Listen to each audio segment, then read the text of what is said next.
An interview with two-thirds of Living Spit on Adolphe and Winston. So guys, why did you choose Adolphe and Winston as your next show? Our first thought was actually Adolphe and Winston.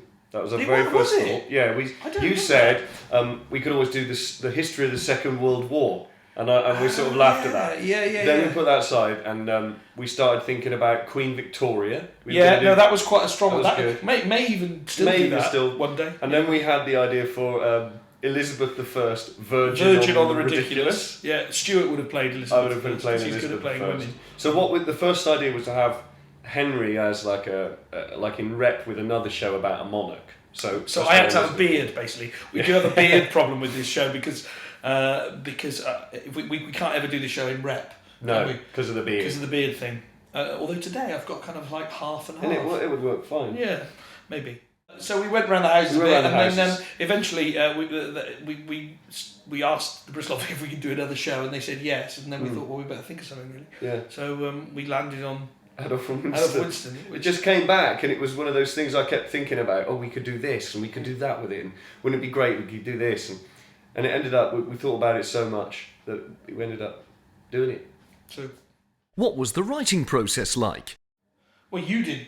You started it off, didn't you? While we were doing Peter Pan, Yeah. we both were in Peter Pan at the Bristol Vic, the Christmas show, and Well, we got the go ahead for this, didn't we? we got the go ahead, And then we just started doing it.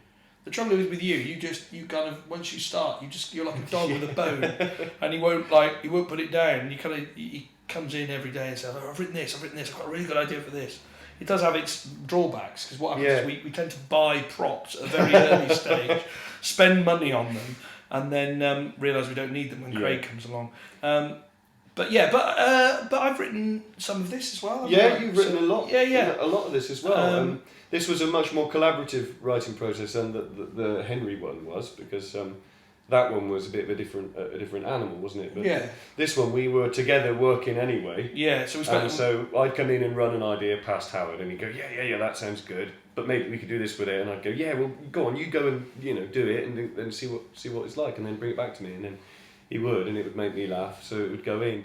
And we actually sat down and wrote stuff together. We did, first time ever we did that. Before we actually sat, because we were in the same place. When Henry was done, you were in America, weren't you? So it was tricky to sit down together. Yes. Yeah. Except over Skype. Yes, exactly. So we've been kind of writing did this that together. Yeah, and that some really good stuff came out of that session. Definitely. I think when we sat together and did that. And then when we start rehearsing, Craig just cuts it all. Changes it all and cuts it. Says that's not funny. That's the trick really you can't really get too precious about it, because it'll all get changed anyway. Yeah. So what we think is a really good idea when we're sat thinking and talking about it won't be such a good idea when Craig gets his dirty mitts on it. What's your rehearsal process like? Oh wait, it's short. Yeah. We don't do many hours. No. We tend to come in around about 10ish, and then we have a cup of tea. 10:30, and then tea break about tea break at 11. But basically a couple of hours in the morning, an hour in the afternoon. We worked out the other day, the average day's work for us is 3 hours. 3 hours. We don't tend to really obsess about things when we hit a snag. We just have a cup of tea and think it over. Yeah. Kind of thing. And then come back to it another day. Yeah. Because but we do have a problem where Craig is always trying to get rid of stuff, isn't he? So we've written he's lots of happy. Yeah, we've written lots of props and costumes and things, and what happens is he just says, no, we don't need that, don't need that, don't need that, Pretty much. don't need that. So we'll probably both just be on an empty stage completely naked, which for some people might be funny. Sure. It'd be funny for a little while. It would certainly start to pall after a while. For us it would. Yeah.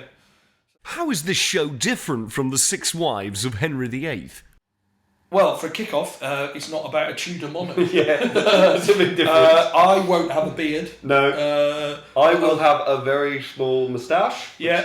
It's made out of gaffer tape so far. At no point will Stuart play a woman. No, well, that's not true, actually, Howard. Really?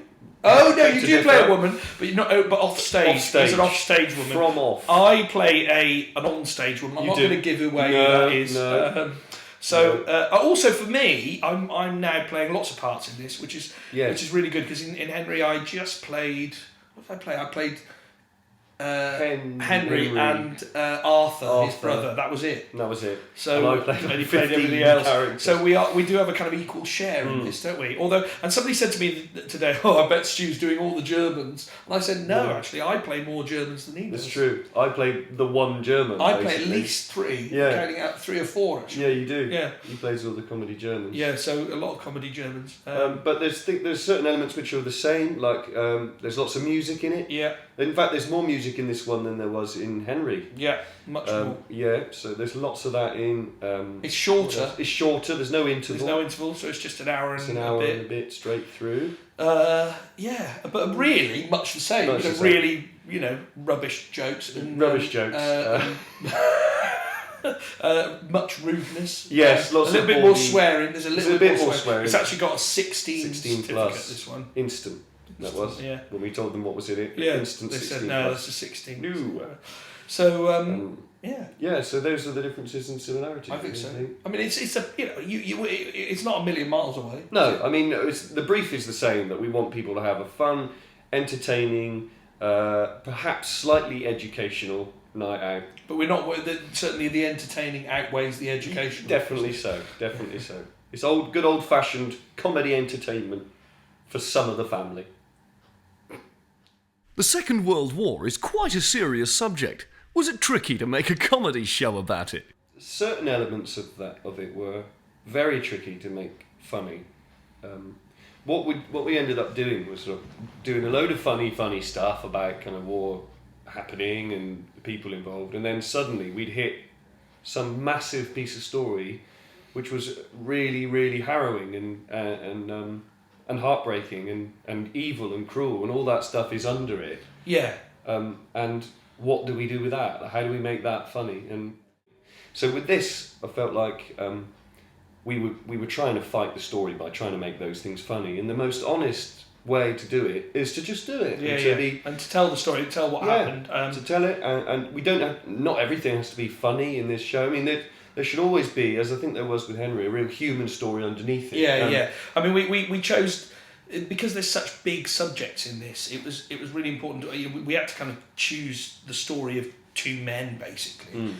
So we kind of chose their stories, and I mean, it was really important to us that the audience understands what side of the argument we're on. Absolutely, yeah. I think it's all right to tackle difficult subjects in a comedic way, as long as the audience understands where you're coming from. Yeah. That you don't share the views of these people. Yes. That that when they say outrageous things, that is them saying it, and you understand that is wrong, and you're taking the mickey out of them saying it. But it's a very hard.